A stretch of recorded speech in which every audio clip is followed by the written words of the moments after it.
శ్రీ గురుభ్యో నమః. శ్రీ మహాగణపతే నమః. మీనరాశి వారికి సెప్టెంబర్ నెలలో ఎలా ఉండబోతుందనే చూద్దాం. సెప్టెంబర్లో ఎలా ఉండబోతుందో తెలుసుకునే ముందు గ్రహస్థితి ఎలా ఉందనే చూద్దాం. మీనరాశి వారికి వచ్చేటప్పటికి ఈ రాశి వారికి వ్యయ స్థానాల్లో శనిగ్రహ సంచారం, అదేవిధంగా జన్మరాశిలో ఒక రాహువు, సప్తమంలో కేతువు, అదేవిధంగా తృతీయంలో గురుగ్రహ సంచారం జరుగుతుంది. ఈ రాశి వారికి చతుర్థంలో కుజగ్రహ సంచారం జరుగుతుంది. షష్టమంలో రవిగ్రహ సంచారం జరుగుతుంది. అదేవిధంగా బుధుడు పంచమంలో ఉన్నాడు. పంచమంలో సెప్టెంబర్ 4వ తారీఖు నుంచి సెప్టెంబర్ 20వ తారీఖు వచ్చినప్పటికీ కన్యలోకి ప్రవేశించబోతున్నాడు. సింహం తర్వాత కన్యలోకి వెళ్ళబోతున్నాడు. అదేవిధంగా రవిగ్రహ సంచారం సెప్టెంబర్ 16వ తారీఖున తన యొక్క మార్పు చేసుకోబోతున్నాడు. సూర్యగ్రహ సంచారం అనేది సెప్టెంబర్ 16వ తారీఖున రవి కన్యలోకి ప్రవేశించబోతున్నాడు. మరియు అదేవిధంగా ఇటువంటి గ్రహస్థితి రాబోతున్నటువంటి సెప్టెంబర్ నెలలో ఈ యొక్క రాశి వారికి ఎలా ఉండబోతుంది అనేది మనం తెలుసుకుందాం. ముందుగా నేను వీరికి ఇచ్చినటువంటి ర్యాంక్ చూసుకున్నట్లయితే మీనరాశి వారికి 3వ ర్యాంక్ ఇవ్వడం జరిగింది. 3వ ర్యాంక్ గత నెలతో పోల్చుకుంటే ఈ నెలలో కొంచెం బెటర్ ర్యాంక్ ఇవ్వడం జరిగింది. దానికి గల కారణం వచ్చినప్పటికీ రవి యొక్క మార్పు చేర్పులు అన్నమాట. గత నెలలో వచ్చినప్పటికీ పంచమంలో ఉన్నటువంటి రవి ఇప్పుడు షష్టమంలో ఉన్నాడు. షష్టమంలో ఉన్నటువంటి రవి సెప్టెంబర్ 16వ తారీఖున సప్తమంలోకి మారుతున్నాడు.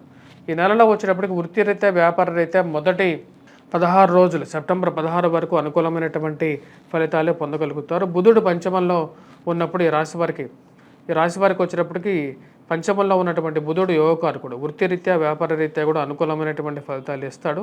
సెప్టెంబర్ 4వ తారీఖు వరకు మంచి అనుకూలమైనటువంటి ఫలితాలు ఇస్తాడు. సెప్టెంబర్ 16వ తారీఖు వరకు కూడా ఈ రాశి వారికి జాబ్ పరంగా బాగా అనుకూలంగా ఉంటుంది. ధన సంబంధితమైన విషయాల్లో ఈ రాశి వారికి వచ్చేటప్పటికి వచ్చినటువంటి డబ్బు కొద్దిగా ఎక్కువగా ఖర్చు అవుతూ ఉంటుంది. కానీ ఫైనాన్షియల్గా వచ్చేటప్పటికి అనుకూలమైనటువంటి ఫలితాలు, స్త్రీల ద్వారా పరిచయాలు అనేది ఏర్పడగలుగుతాయి. సప్తమంలో ఉన్నటువంటి శుక్రుడు వచ్చేటప్పటికి స్త్రీలతో ఎక్కువగా అన్యోన్యతను మరియు అదేవిధంగా మాలవ్య యోగాన్ని మరియు అదేవిధంగా స్త్రీలతో సౌఖ్యాన్ని కూడా కలిగిస్తాడనమాట.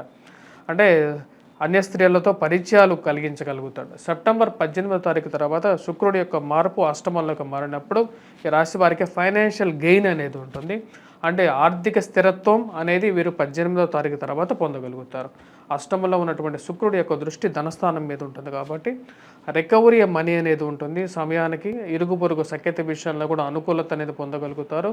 కుటుంబ వృద్ధి అనేది పొందగలుగుతారు. సంబంధ బాంధవ్యాల గురించి మీరు చేస్తున్నటువంటి ప్రయత్నాలు అంటే వివాహ ప్రయత్న సంబంధాల విషయాల్లో వచ్చేటప్పటికి ఒక పురోగతి అనేది కూడా సెప్టెంబర్ 18వ తారీఖు తర్వాత ఈ రాశి వారు పొందగలుగుతారు. అనుకూలమైనటువంటి ఫలితాలు కూడా ఈ రాశి వారికి పొందడం అనేది జరుగుతుంది ఈ యొక్క నెలలో. అందుకనే వీరికి 3వ ర్యాంక్ అనేది కూడా ఇవ్వడం జరిగింది. వృత్తిరీత్యా వ్యాపార రీత్యా కుటుంబ వృద్ధి అనేది చాలా ముఖ్యం. ప్రతి ఒక్కరికి కుటుంబంలో సంతాన విషయంలో వృద్ధి చెందుతారు. అదేవిధంగా సొంత కుటుంబంలో ఒకరికి ఉద్యోగం రావడం అనేది కూడా జరుగుతుంది. అష్టమంలో ఉన్నటువంటి శుక్రుడి యొక్క దృష్టి రీత్యా వచ్చేటప్పటికి కుటుంబంలో సెప్టెంబర్ 18వ తారీఖు తర్వాత ఒకరికి ఉద్యోగం రావడం మీ మానసిక ఆనందానికి గల కారకంగా ఉంటుంది. ఈ రాశి వారికి వచ్చేటప్పటికి ఇరుగు పొరుగు సఖ్యత విషయంలో రాజకీయ నాయకులకి మంచి అనుకూలమైనటువంటి ఫలితంగానే చెప్పవచ్చు.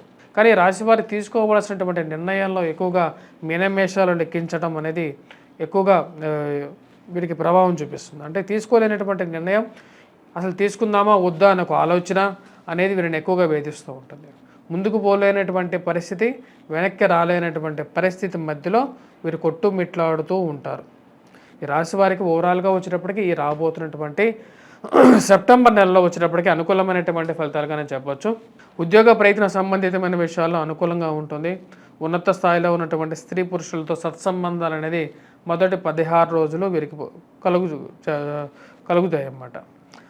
ఉద్యోగ ప్రయత్నాల్లో మీ యొక్క పై అధికారులు మన్ననలు పొందగలుగుతారో అదేవిధంగా ఈ రాశి వారికి వచ్చేటప్పటికి కార్యాలయాల్లో పనిచేస్తున్నటువంటి వారు ఎక్కడైతే గవర్నమెంట్ రిలేటెడ్ సెక్టర్స్లో పనిచేస్తున్నటువంటి వారితో ఒక మంచి అనుబంధం ఏర్పడుతుంది. వారి ద్వారా మీకు జరగవలసినటువంటి కార్యం ఏదైతే ఉంటుందో అది సమయానికి జరుగుతుంది.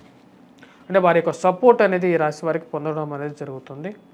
వివాహ ప్రయత్న సంబంధితమైన విషయాల్లో ఈ రాశి వారికి చెప్పినట్టు విధంగానే 18వ తారీఖు తర్వాత వివాహ ప్రయత్నాల్లో ఒక కదలిక అనేది రావటం అనేది జరుగుతుంది. ప్రేమ సంబంధితమైన వ్యవహారాల్లో కూడా 18వ తారీఖు తర్వాత కొంచెం సానుకూలమైనటువంటి నిర్ణయాలు పొందగలుగుతారు. 18 ముందు కూడా వారితో కొంచెం అన్య స్త్రీలతో వీరికి సంపర్కం జరగడానికి అనుకూలమైనటువంటి సమయంగా ఉంటుంది. అది మరి అదేవిధంగా ఈ రాశి వారికి విద్యార్థులకు ఎలా ఉందని చూద్దాం. విద్యార్థులకు వచ్చేటప్పటికి కొద్ది కష్టపడి చదివితేనే వీరికి ఉత్తీర్ణత సాధించగలుగుతారు. 16వ తారీఖు తర్వాత కొంచెం 16వ తారీఖు వరకు ఎక్కువగా అనుకూలమైనటువంటి ఫలితాలు పొందగలుగుతారు. ఎవరైతే groups, civils, prelims, UPSC exams రాస్తున్నారో, పోటీ పరీక్షలైనటువంటి ఎంసెట్ కానీ ప్రిపేర్ అవుతున్నారో వారికి అనుకూలమైనటువంటి ఫలితాలుగా ఉన్నప్పటికీ కూడా వీరు నిర్ణయం తీసుకోలేనటువంటి పరిస్థితి వీరిని ఎక్కువగా వేధిస్తూ ఉంటుంది. అసలు ఈ కోర్స్ చేయాలా, లేకుండా దీనికి ప్రిపేర్ అవ్వాలా, లేకుంటే ప్రతి ఒక్క విషయంలోనూ ముందుకి వెనక్కి ఆలోచనే వీళ్ళని కొంచెం రాంగ్ వేలో తీసుకువెళ్ళే విధంగా ఉంటుంది. అంటే కొంచెం రాంగ్ వేలో తీసుకువెళ్ళే విధంగా ఉంటుంది. కాబట్టి ఆ విషయంలో జాగ్రత్తలు తీసుకోండి.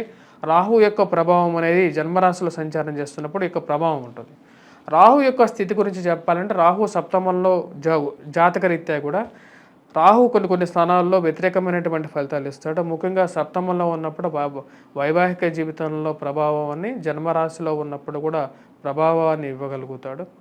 కానీ మూల త్రికోణ స్థానాల్లో ఉన్నప్పుడు రాహు కూడా యోగ్యాన్ని ఇవ్వగలుగుతాడు. షష్టమ స్థానంలో ఉన్నప్పుడు కూడా మంచి అనుకూలమైనటువంటి ఫలితాలు రాహు ఇస్తాడనమాట. ఎందుకంటే రాహుకి స్థిరత్వం లేనటువంటి అంటే ఎగ్జిస్టెన్స్ అనేది ఉండదు. అంటే షాడో ప్లానెట్గా అంటారు, ఛాయాగ్రహం అంటారు అన్నమాట. ఛాయాగ్రహం అనేది షష్టమంలో అనుకూలమైనటువంటి ఫలితం ఇస్తుంది. కొన్ని స్థానాల్లో మీ యొక్క జాతక రీత్యా రాహు యొక్క స్థితి బాగాలేనప్పుడు వైవాహిక జీవితంలో కూడా ఇబ్బందులు కలిగిస్తుంది. కేతువు కూడా అంతే అన్నమాట. కేతువు అష్టమంలో ఉన్నప్పుడు ఆకస్మిక మరణాన్ని కూడా ఇస్తాడు. సప్తమంలో ఉన్నప్పుడు ఇప్పుడు ఈ రాశి వారికి సప్తమంలో ఉన్నప్పుడు వైవాహిక జీవితంలో చిన్న ఇబ్బందులను కూడా కలిగిస్తూ ఉంటాడు అన్నమాట. ఇటువంటి గ్రహస్థితి పార్ట్నర్షిప్ బిజినెసెస్లో కూడా ఉంటుందన్నమాట. అంటే కొంతమందికి జాతకరీత్యా పార్ట్నర్షిప్ బిజినెసెస్ సెట్ అవ్వదు. అటువంటి పరిస్థితులు కూడా ఉంటాయి. అది మీ యొక్క జాతకరీత్యా మీ యొక్క రాహుకేతువుల యొక్క పొజిషన్ అనేది చాలా ఇంపార్టెంట్ ఫ్యాక్టర్గా కూడా ఉంటుంది. ఈ యొక్క రాశివారు మీరు చేసుకోవాల్సినటువంటి పరిహారాల గురించి మనం మాట్లాడినట్లయితే, ఈ రాశివారు వచ్చేటప్పటికి చామంతులతో, ఎందుకంటే రాబోతున్నటువంటి శ్రావణ మాసంలో వచ్చేటప్పటికి వరలక్ష్మిని పూజించేటప్పుడు చామంతులను పసుపులో అద్ది అమ్మవారిని పూజించండి. నిత్య దీపారాధన చేయండి. అదేవిధంగా వచ్చేటప్పటికి ఈశాన్య ముఖంగా వచ్చేటప్పటికి దీపాన్ని అభిముఖంగా పెట్టినప్పుడైతే మీకు ఐశ్వర్యాన్ని, దాంతోపాటు ఇంట్లో సుఖాన్ని, సంపదని ఇవ్వగలుగుతాడు. ప్లస్ ప్రశాంతతని ఇవ్వగలుగుతాడు. ప్రశాంతత లేనటువంటి జీవితం అనేది అనర్థం కూడా చెప్పాలంటే. మరో అదేవిధంగా మీరు విష్ణువుని పూజించినట్లయితే మీరు కుడివైపు, శివుడిని పూజించినట్లయితే ఎడం వైపు దీపాన్ని పెట్టండి. మీ యొక్క సింహద్వారానికి ఇరువైపులా కూడా ఎప్పుడైతే పెడతారో దీపాలని, అది కూడా మీకు యోగ్యాన్ని ప్లస్ ఇంట్లో సిరి సంపదల్ని కూడా ఇస్తుంది. దీపాన్ని పెట్టేటప్పుడు కూడా ఎప్పుడు దాన్ని నేల మీద పెట్టకుండా దాని మీద ఒక ప్లేట్ పెట్టి, ప్లేట్ మీద మీరు దీపాన్ని పెట్టినట్లయితే దానికి ఒక గౌరవం అనేది ఉంటుంది. దీపాన్ని కూడా అలంకరించాలి. యాక్చువల్గా పూలతో అలంకరించి దీపారాధన చేసినప్పుడు అది యోగ్యాన్ని కూడా ఇవ్వగలుగుతుంది. మీరు ముఖ్యంగా వచ్చేటప్పటికి కొబ్బరి నూనెతో కానీ, లేకుండా అంటే నల్ల నూనెతో కానీ మీరు దీపారాధన చేసినట్లయితే మీకు ఎక్కువగా యోగ్యాన్ని ఇవ్వగలుగుతారు. స్వస్తి.